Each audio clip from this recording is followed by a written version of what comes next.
Qarshi shahri ko'chalaridan birida kuppa-kunduz kuni yovvoyi tulkining kezib yurgani videosi tarqaldi.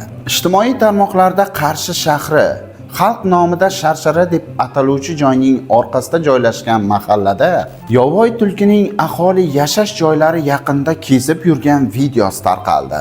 Video My5 muxbiri G'olib Amirov tomonidan taxminan kechki vaqtlarda tasvirga olingan. Lavhalarda tulki mahalla ko'chalarida, aholi yashash joylarida erkin harakatlanib yurgani kuzatiladi.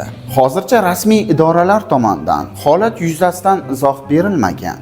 Lekin ijtimoiy tarmoq foydalanuvchilari bu manzaradan hayratda qolishgan. Ba'zilar buni sovuq mavsum oldidan ovqat izlash holati deb izohlasa, boshqalar esa buni yosh bolalar uchun xavfli holat deb hisoblamoqda. Eslatib o'tamiz, O'zbekistonda yashaydigan tulkilar cho'l, dasht va hattoki shaharlar atrofida ham yashay oladilar. Tulki bir kechada 10 kilometr masofani bosib o'tishi va ba'zan hattoki avtomobil yo'llari, katta trassalarda ham uchrab turishi mumkin. Siz bilan Qashqadaryo tezkor 24 bo'ldi. Biz bilan voqealar markazida qoling. Eng tezkor Qashqadaryo va Qarshi shahri yangiliklari faqatgina bizning Telegram kanalimizda. Telegram kanalimizga Instagramdagi biodagi link orqali obuna bo'lishingiz mumkin.